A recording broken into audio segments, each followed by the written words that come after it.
नमस्कार दोस्तों, मैं अमरेश चंद अमरेश एकेडमी यूट्यूब प्लेटफॉर्म पर आप सभी परीक्षार्थियों का हार्दिक स्वागत अभिनंदन वंदन है। आज हम सभी लोग भौतिक भूगोल के अंतर्गत ज्वालामुखी का अध्ययन करेंगे। आइए हम सभी लोग ज्वालामुखी के बारे में अध्ययन करते हैं। तो ज्वालामुखी किसे कहते हैं, आइए हम सभी लोग जानते हैं। ज्वालामुखी दो शब्दों से मिलकर बना हुआ है। कौन कौन सा भाई? पहले ज्वाला, इसके बाद क्या बना है? मुख, मतलब मुंह से निकलने वाली आग। तो ज्वाला का मतलब होता है आग, और मुख का मतलब मुंह जानते ही होंगे, मुख, ठीक है ना। मुख का मतलब क्या होता है? मुंह। मुंह जिससे हम लोग बोलते हैं, अर्थात इस मुंह से जिस दिन आग निकलना शुरू हो जाए उसे कहते हैं ज्वालामुखी। ठीक है, आइए हम लोग किताबी भाषा के अनुसार देखें। तो किताबी भाषा के अनुसार देखें, ज्वालामुखी आंतरिक शक्तियों का आकस्मिक घटना है जो तत्काल विनाशकारी प्रभाव दिखाई देता है। रियलिटी बात है ये। क्या है भाई? आंतरिक शक्ति का प्रभाव है, ठीक ना। तो जो पृथ्वी की शक्तियाँ होती हैं वह दो प्रकार की होती हैं। कौन कौन सी भाई? एक आंतरिक शक्ति होती है और दूसरा बाह्य शक्ति होती है, ठीक है ना। अर्थात एक पृथ्वी के अंदर से कार्य करना शुरू करती है, एक पृथ्वी के ऊपर करती है। लेकिन जो ज्वालामुखी है वह कौन सा भाई? आंतरिक शक्ति का कारण है, ठीक है ना। इसके बाद पृथ्वी के अर्थ की बात किया जाए, इसके अर्थ की बात किया जाए तो ज्वालामुखी का अर्थ क्या होता है? एक ज्वाला उगलने वाला। क्या होता है भाई? एक ज्वाला उगलने वाला या आग का पहाड़, ठीक है ना। इसका क्या अर्थ होता है भाई? एक ज्वाला उगलने वाला मतलब आग उगलने वाला या आग का पहाड़। इसका जो नामकरण है, इस शब्द की उत्पत्ति कैसे हुई इसके बारे में हम लोग जानते हैं। इस शब्द की उत्पत्ति कैसे हुई है इसको हम जानते हैं। यूनान काल में वेल्केनो नामक ज्वालामुखी के मुख को पाताल का मार्ग कहा जाता था, इसी से वेल्केनो शब्द पड़ा है, ठीक है ना। और अंग्रेजी में बात किया जाए तो वेल्केनो, ठीक है ना। वेल्केनो नामकरण कैसे हुआ है? तो यह वेल्केनो नामक ज्वालामुखी के आधार पर यूनान में, ठीक है ना, ये वेल्केनो ज्वालामुखी निकलता था, उसी के आधार पर वेल्केनो शब्द पड़ा गया है। आर्थर होम्स महोदय ने परिभाषा दिया है, ज्वालामुखी मुख्यतः एक दरारी या छिद्र है जिसका संबंध भूगर्भ से है। इससे लावा का प्रवाह, अत्यंत तृप्त जल के फव्वारे या गैसों के भयंकर विस्फोट या ज्वालामुखी राख का उद्गार है। वही क्या है भाई? ज्वालामुखी है, ठीक है ना। इस ज्वालामुखी से क्या क्या निकलते हैं? इस ज्वालामुखी से लावा, गैस निकलते हैं, ठीक है ना। और ऊपर आते हैं तो क्या कहलाते हैं? मैग्मा। तो इसमें क्या क्या होता है? राख और गैस, धुआं, धूलकण, जलवाष्प भी होते हैं। आइए हम लोग इसके एक फिगर के माध्यम से समझते हैं, फिगर को देखते हैं, ठीक है। फिगर में आप देख रहे होंगे एक ज्वालामुखी विस्फोट हो रहा है। तो पृथ्वी के भूगर्भ में, ध्यान देंगे, पृथ्वी के भूगर्भ में, अब ध्यान दीजिएगा थोड़ा सा और इम्पोर्टेंट बात है कि मान लीजिए सतह है, इस सतह के नीचे का जो तापमान होता है वो कैसा होता है? सतह के नीचे का तापमान कैसा होता है? तो ये सतह है, सतह के नीचे हम जब जाएंगे तो 32 मीटर नीचे जाएंगे तो टेम्परेचर क्या हो जाएगा भाई? कम होता जाता है। 32 मीटर जाएंगे नीचे तो टेम्परेचर क्या हो जाएगा? कम होता जाएगा, ठीक है ना। और उस 32 मीटर नीचे जाएंगे तो टेम्परेचर कम हो जाएगा। तो अब बताइए 11 किलोमीटर यदि हम नीचे जाते हैं तो यहाँ पर जितना होगा द्रव्य पदार्थ, इतना टेम्परेचर ज़्यादा हो जाएगा, नियर अबाउट यहाँ 300 सेंटीग्रेड टेम्परेचर हो जाता है। और जो भी यहाँ पदार्थ होता है वह तरल या द्रव्य अवस्था में हो जाता है। जब यह जल वाष्प गैस, ठीक है ना, गर्म होकर के राखें जो होती है इसमें जल मिल जाता है तो यह मैग्मा कहलाता है। क्या कहलाता है भाई? मैग्मा कहलाता है। मतलब ध्यान देंगे, इसमें जल कण, जल वाष्प, धूल, ठीक है ना, और इसके राख इसमें जब मिल जाते हैं और साथ ही साथ गैस, तो उसे हम लोग क्या कहते हैं? मैग्मा कहते हैं। यही मैग्मा जब इसके द्वारा बाहर निकल जाता है तब क्या कहलाता है? धरातल फैल जाता है तो कहलाता है लावा, ठीक है दोस्तों। तो इस प्रकार से ज्वालामुखी का विस्फोट होता है। किसे मैग्मा कहते हैं और किसे लावा कहते हैं, आपने समझ लिया। आगे की टॉपिक आइए देखते हैं। अब हम सभी लोगों ने देख लिया, लावा के साथ जब गैसें मिल जाती हैं तो मैग्मा कहलाता है। उस मैग्मा में राख भी होता है, गैस भी होता है, धुआं होता है, धूलकण होते हैं, जलकण होते हैं, जलवाष्प होते इत्यादि मिलकर के क्या बनाता है, मैग्मा। मतलब ध्यान दीजिएगा, धरातल के अंदर लावा मैग्मा होता है, ठीक है ना, और ये जब ऊपर आ जाता है तो क्या कहलाता है, लावा कहलाता है। ठीक है, जिसे हम लावा का पठार कहते हैं। आइए ज्वालामुखी क्रिया की बात करते हैं। ज्वालामुखी क्रियाएं जो होती हैं वो कितने प्रकार की होती हैं। ज्वालामुखी क्रिया और ज्वालामुखी उद्गार के कारण, तो नंबर 1 जो कारण है भूगर्भ के ताप में वृद्धि करना। इस बात को हम लोग इम्पॉर्टेंट समझते हैं। सतह है, इस सतह के हम नीचे जाएंगे तो टेम्परेचर में वृद्धि होती जाएगी। और टेम्परेचर कितनी वृद्धि होगा भाई, 32 मीटर जाएंगे तो 1 सेंटीग्रेड हमारा टेम्परेचर बढ़ जाएगा, 1 अंश सेंटीग्रेड टेम्परेचर हमारा बढ़ जाएगा। और वही हम 1 किलोमीटर जाएंगे तो कितना टेम्परेचर हो जाएगा भाई, 31.25 सेंटीग्रेड टेम्परेचर हो जाएगा। ठीक है ना, ध्यान दीजिएगा। अब हम लोग बताइए 1 किलोमीटर जाते हैं तो इतना सेंटीमीटर होता है, तो यदि हम लोग 11 किलोमीटर या 10 किलोमीटर जाएं, ध्यान दीजिएगा, जब 1 किलोमीटर में इतना टेम्परेचर हो रहा है तो हम 10 किलोमीटर में जाएंगे तो इसी का गुणा कर दीजिएगा, नियर अबाउट 310.25 सेंटीग्रेड टेम्परेचर हो जाएगा कि नहीं होगा। अब बताइए 100 सेंटीग्रेड पर जो भी कुछ हम लोग गर्म करते हैं वो उबलने लगता है, तो 310 सेंटीग्रेड पर सभी पदार्थ क्या होगा, चाहे ठोस होगा चाहे कुछ होगा, वह द्रव तरल अवस्था में हो जाएगा। किस अवस्था में हो जाएगा भाई, तरल अवस्था में हो जाएगा। तो पहला क्या बात है, भूगर्भ में ताप का बढ़ना। दूसरी बात पूछ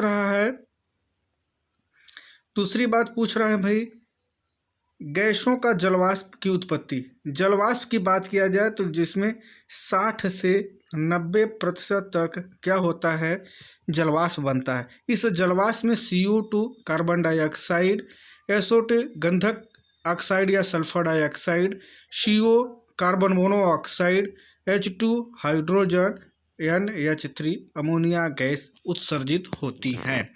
जब भी जलवाष्प या गैसें उत्पत्ति होती हैं उसमें तो 100% में कितना होता है भाई, 60 से 90% क्या होता है भाई, जलवाष्प होता है। बाकी जो शेष है वह इस प्रकार के कार्बन गैस से उत्सर्जित होती हैं। इसके बाद हम लोग बात कर दें लावा और उद्गार की। तो जब भी ये विस्फोट होता है तो मैग्मा जब बाहर आता है, ठीक है ना, जब मैग्मा बाहर आता है, ध्यान देंगे, जब मैग्मा धरातल के ऊपर बाहर आता है तो ये विभिन्न आकृति का होता है। और जब यह बाहर होता है, नीचे बैठता है, तो ध्यान दीजिएगा ये इस तरीके से बैठ जाता है और ये पठार कहलाता है। क्या कहलाता है भाई, पठार कहलाता है।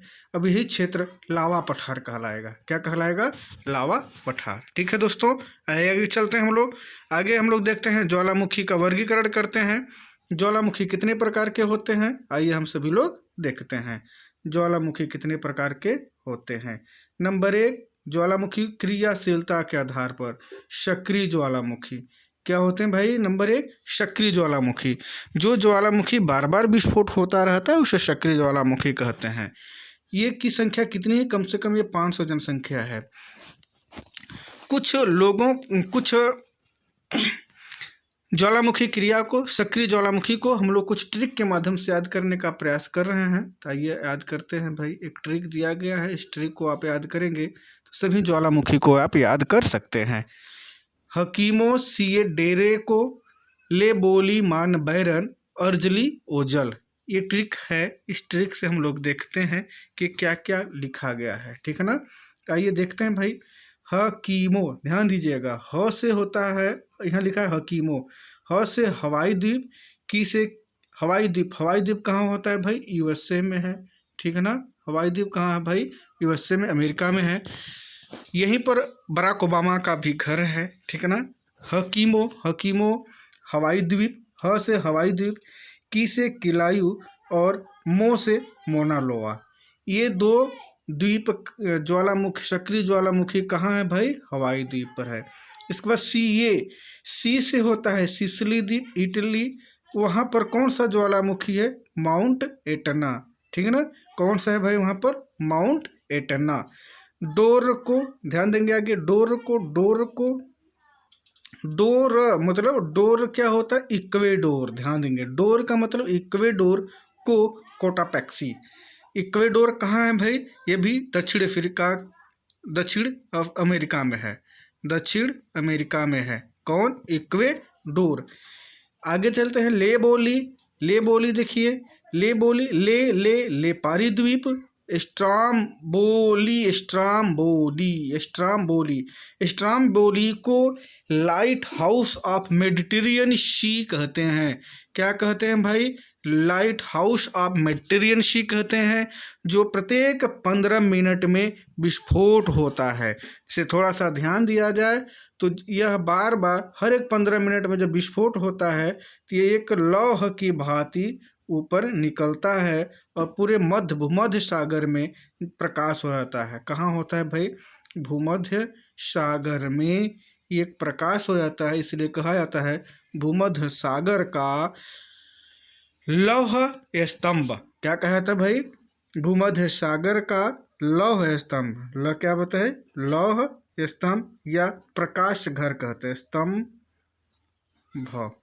ठीक है ना। आगे की ओर देखते हैं, अर्जली मान आगे दिया हुआ है, मान बैरन, मान अंडमान निकोबार, बैरन द्वीप है भाई, बैरन, ठीक ना। मान का मतलब अंडमान निकोबार, बैरन द्वीप, ठीक है। आगे अर्जली ओजल, अर्जली मीन्स अर्जेंटीना और चिली की सीमा पर, अर्जेंटीना, ठीक ना। अर्जेंटीना, चिली, ओजल, ओडेल डेल सलाडो। क्या है भाई? ओडेल डेल ओजल डेल सलाडो, ठीक है ना। तो हम लोग ट्रिक से याद किए हैं, फिर से एक बार ट्रिक को देखते हैं। हकीम सीए, ध्यान देंगे, हकीम सीए डोर को ले बोली मान बैरन अर्जली ओजल, ठीक ना। ट्रिक को ध्यान से समझिएगा, इसमें सक्रिय ज्वालामुखी का नाम और उस स्थान दिया गया है, ठीक है ना। आइए अगले, इतना ही नहीं कुछ और भी इम्पोर्टेंट है, इनको भी हम लोग सीख लेते हैं। पापुआ न्यू गिनी कहाँ है भाई? लंगिला और मंगल में है। इंडोनेशिया में क्या क्या है भाई? इंडोनेशिया में सुमेरु है, मेरापी है, दुकानो है, ताना द्वीप पर है, वनुआतु यासूर है, और अंटार्कटिका पर है, अंटार्कटिका के रास द्वीप पर है माउंट इरेबस, ठीक है ना, माउंट इरेबस। ये कौन सा ज्वालामुखी है भाई? सक्रिय ज्वालामुखी, ठीक है। आइए दोस्तों हम लोग आगे की ओर चलते हैं, और अगला ज्वालामुखी है सुषुप्त ज्वालामुखी। क्या है भाई? सुषुप्त ज्वालामुखी, ठीक है ना।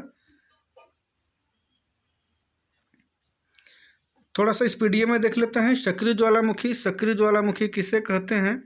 ध्यान देंगे, सक्रिय ज्वालामुखी को एक्टिव वोल्केनो कहते हैं। सक्रिय ज्वालामुखी वह ज्वालामुखी जिससे लावा, गैस, जलवाष्प, राख तथा विखंडित पदार्थ हमेशा निकलते रहते हैं। और सुषुप्त ज्वालामुखी, प्रसुप्त ज्वालामुखी किसे कहते हैं? ऐसा ज्वालामुखी जो वर्षों से सक्रिय नहीं हुआ है लेकिन कभी भी सक्रिय हो सकता है, उसे प्रसुप्त ज्वालामुखी कहते हैं।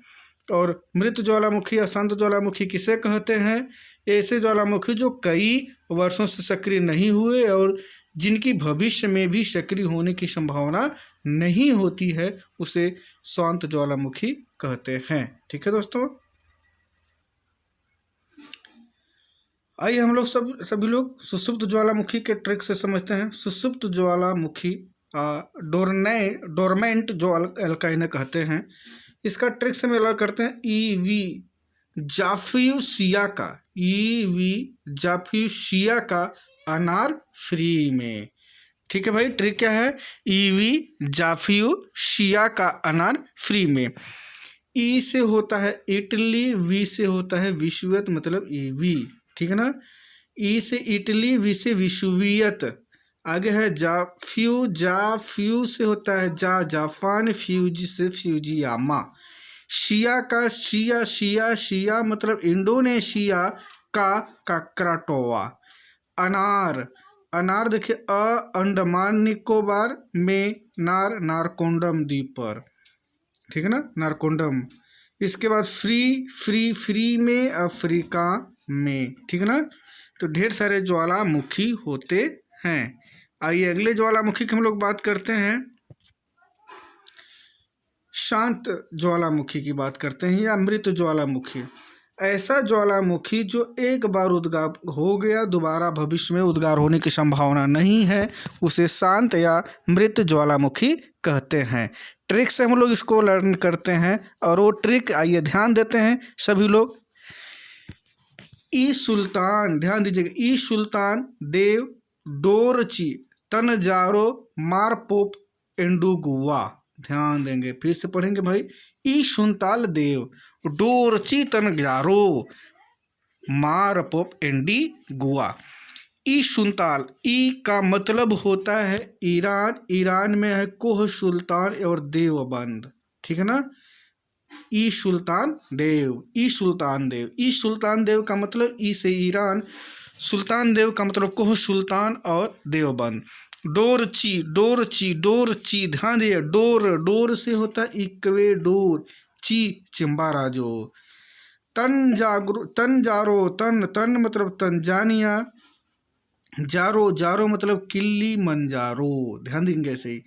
आगे है भाई मारपोप, मार मतलब म्यांमार, पोपा, ठीक है। एंडीगुआ, एंडी मतलब एंडीज पर्वत पर एकांकागुआ शांत ज्वालामुखी है, ठीक है ना। आइए पुनः हम लोग इसको एक बार देख लेते हैं भाई। 3 प्रकार के ज्वालामुखी होते हैं, कौन कौन। सक्रिय ज्वालामुखी, सक्रिय ज्वालामुखी लगभग 500 हैं। ट्रिक है भाई, हकीम सीए डोर को ले बोली मान बैरन अर्जली ओजल, ध्यान देंगे। हकीम सीए डोर को ले बोली मान बैरन अर्जली ओजल, ठीक है। और दूसरा है सुषुप्त ज्वालामुखी में, सुषुप्त ज्वालामुखी में क्या है, ईवी जाफियो शिया का अनार फ्री में। आगे देखते हैं शांत ज्वालामुखी या मृत ज्वालामुखी को। तो शांत ज्वालामुखी क्या है, इस्लाम देव, इस्लाम ई सुल्तान देव डोरची तंजारो मारपोप एंटीगुआ, ठीक है दोस्तों। आप उसको लर्न कर लेंगे तो अच्छा रहेगा।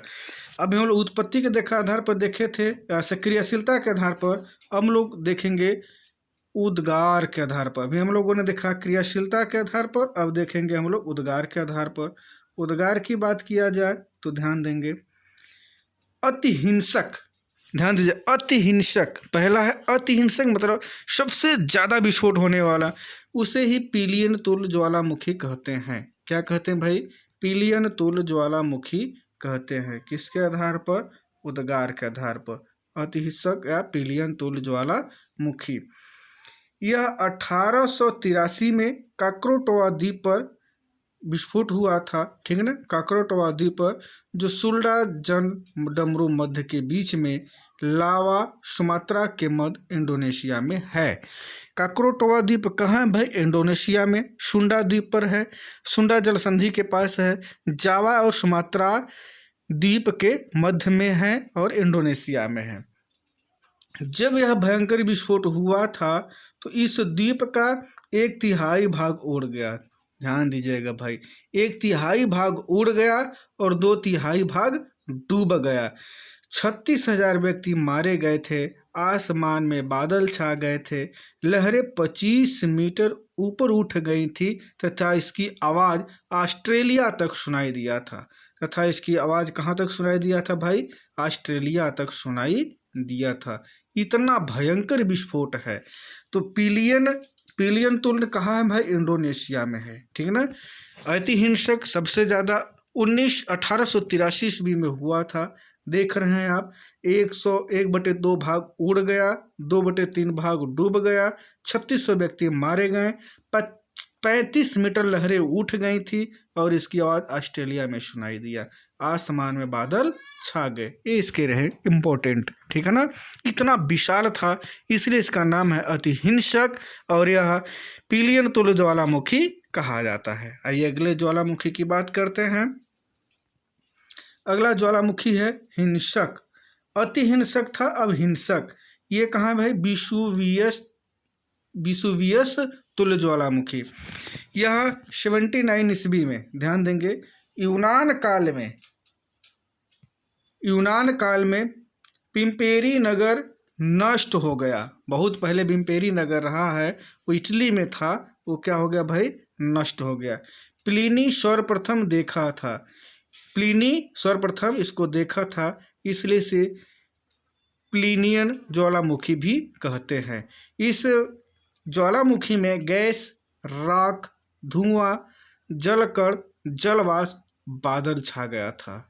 कहाँ है भाई? ये इटली में है। इसे हिंसक कहते हैं या विसुवियत तुल्य ज्वालामुखी कहते हैं। इसको सबसे पहले किसने देखा था? प्लिनी ने सर्वप्रथम देखा था। ठीक है भाई, आइए आगे की ओर बढ़ते हैं।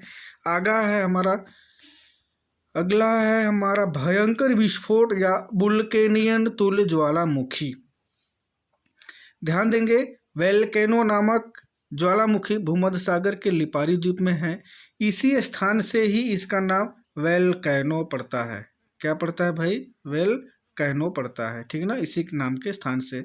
यह फूल गोभी जैसा आकार बन जाता है, मतलब जब भी ये विस्फोट होता है तो यह जैसे फूल गोभी होती है उसी प्रकार से बन जाता है, ठीक है ना।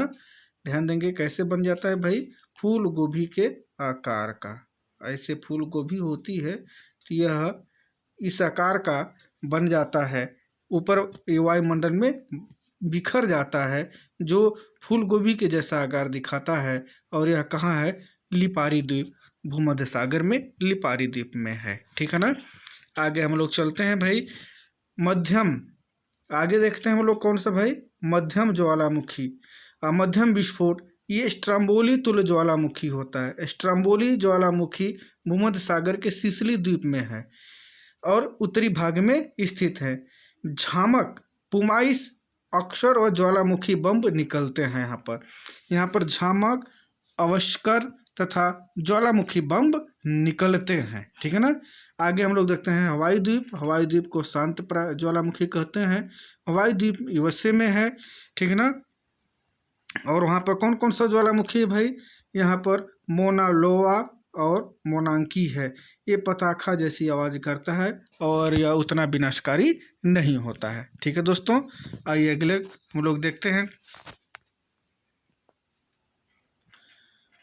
आइए भाई हम लोग देखते हैं प्रशांत महासागर के, देख रहे हैं ना, प्रशांत महासागर के चारों ओर फैला हुआ है, इसे कहते हैं रिंग ऑफ फायर। क्या कहते हैं भाई? रिंग ऑफ फायर, इसे कहते हैं अग्नि वलय। प्रशांत महासागर के चारों ओर इस प्रकार से ज्वालामुखी सक्रिय होता है, इसलिए क्या कहा जाता है भाई? रिंग ऑफ फायर कहा जाता है, ठीक है ना, या इसे अग्नि वलय कहते हैं, ठीक है दोस्तों। ज्वालामुखी द्वारा निर्मित, ध्यान दीजिएगा, कुछ स्थलाकृतियाँ भी होती हैं। वो कौन कौन सी स्थलाकृतियाँ होती हैं भाई? थोड़ा ध्यान देंगे आप लोग। क्रेटर होता है, मैग्मा होता है, लावा होता है, ठीक है ना। क्या क्या होता है भाई? क्रेटर होता है, ध्यान देंगे, क्रेटर होता है। आइए ध्यान देते हैं, विश्व के प्रमुख ज्वालामुखियों की जो आकृतियाँ होती हैं, पहले क्रेटर बनता है। क्या बनता है भाई? क्रेटर बनता है। क्रेटर क्या कहलाता है? ज्वालामुखी के कप के आकार के मुख को क्रेटर कहते हैं। जो सबसे ऊपर ज्वालामुखी का मुख होता है उसी को हम लोग क्रेटर कहते हैं, ठीक है। और मैग्मा की बात करते हैं, लावा की बात कर लेते हैं। तो लावा, मैग्मा के बाहर निकले वाले रूप को लावा कहते हैं, ठीक है ना। मैग्मा किसे कहते हैं भाई? मैग्मा किसे कहते हैं? ये देख रहे हैं मैग्मा चट्टानों का पिघला हुआ रूप है, जिसकी रचना ठोस, आधी पिघली अथवा पूरी तरह पिघली चट्टानों के द्वारा होता है, जो पृथ्वी के सतह के नीचे से निकलता है। सिंडर की बात करें, बाहरी हवा में उड़ा हुआ लावा, ये देख रहे हैं ना सिंडर, शीघ्र ठंडा होकर जब ठोस टुकड़े में बदल जाता है तो धीरे धीरे वह नीचे बैठ जाता है, इसे सिंडर कहते हैं। ठीक है दोस्तों, तो समझ में आप लोगों को आया। क्रेटर, क्रेटर किससे कहते हैं, कल्डोरा किससे कहते हैं, इसकी स्थलाकृतियाँ हैं। ठीक है ना। आइए अगले हम लोग देखते हैं। मैप पर हम लोग हवाई द्वीप देखना चाह रहे हैं। ठीक है ना। तो आइए हम लोग हवाई द्वीप देखें कहाँ है भाई। ये यूएसए का मैप देख रहे होंगे आप लोग। इससे थोड़ा सा दूर ये जो क्षेत्र है यहाँ पर हवाई द्वीप है। हवाई द्वीप में कौन सा है भाई, हकीमो कीलाऊ। ठीक है ना, हकीमो याद होगा आपको। यहाँ पर ज्वालामुखी पाया जाता है। ठीक है ना। आइए अगला हम लोग देखते हैं। संयुक्त राज्य अमेरिका में कीलाऊ हवाई द्वीप में पड़ता है, मोनालोवा हवाई द्वीप में, और सेंट हेसेल ये संयुक्त राज्य अमेरिका के प्रमुख ज्वालामुखी है। ठीक है ना। आइए अगला हम लोग देखते हैं। इटली, इटली की बात करें तो विसुवियस, माउंट एटना, स्ट्राम्बोली ये कहाँ पड़ते हैं भाई, यह इटली में पाए जाते हैं। मतलब इन्हें प्रक्षुब्ध ज्वालामुखी, सक्रिय ज्वालामुखी के रूप में कहते हैं। और जो यहाँ पर स्ट्राम्बोली है, ठीक ना, ये क्या है भाई, भूमध्य सागर का प्रकाश स्तंभ है। स्ट्राम्बोली ध्यान देंगे, ये जो स्ट्राम्बोली है, ये जो स्ट्राम्बोली है ये क्या है भाई, भूमध्य सागर का प्रकाश स्तंभ है, प्रकाश स्तंभ है। ठीक है ना। आइए अगला हम लोग देखते हैं भाई। इंडोनेशिया में की बात किया भी, इंडोनेशिया में हम लोगों ने देखा, इंडोनेशिया में ककराटोआ ज्वालामुखी बहुत भयंकर विस्फोट देख रहे होंगे ना, कितना धुआं निकल रहा है। ये निकला तो आपको बताया गया 1/3 भाग उड़ गया, 2/3 भाग जलमग्न हो गया और 36,000 लोग मारे गए। इसकी आवाज़ कहाँ तक सुनाई दिया भाई, ऑस्ट्रेलिया तक सुनाई दिया। माउंट मेरापी ज्वालामुखी अब देख रहे हैं। ठीक है ना, इतने भयंकर भयंकर विस्फोट हुए थे। आगे हम लोग बात करें कोटापैक्सी, कोटापैक्सी ज्वालामुखी कहाँ है, इक्वेडोर में है। विश्व का सबसे ऊंचा ज्वालामुखी पर्वत है। उस ओजोस डेल सलाडो कभी हम लोग ट्रिक में पढ़े थे ना, अर्जेंटीना और चिली के सीमा पर है। विश्व का सबसे ऊंचाई पर स्थित सक्रिय ज्वालामुखी है। ठीक है ना। एकांकागुआ ज्वालामुखी एंडीज पर्वत पर है, विश्व का सबसे ऊंचा स्थित शांत ज्वालामुखी है। ठीक है ना दोस्तों। आइए हम लोग और कुछ जान लेते हैं। जैसे देवबंद ज्वालामुखी की बात किया गया, ईरान में है। पोपा ज्वालामुखी की बात किया जाए तो म्यांमार में है। किलीमंजारो ज्वालामुखी तंजानिया में है। माउंट एल्बुर्स कहाँ है भाई, अंटार्कटिका महाद्वीप पर, इस महाद्वीप का अकेला सक्रिय ज्वालामुखी है। फ्यूजियामा और माउंट एशो ये ज्वालामुखी कहाँ है भाई, यह जापान में है। इसके बाद नारकोंडम की बात किया जाए तो नारकोंडम और बैरन ज्वालामुखी कहाँ है, यह अंडमान निकोबार द्वीप पर है। बैरन भारत का एकमात्र सक्रिय ज्वालामुखी है। ठीक है ना। कुछ प्रश्न है उसको हम लोग देखते हैं। आज बस इतना ही, फिर मिलेंगे अगले वीडियो में। तब तक के लिए जय हिंद, जय भारत, वंदे मातरम।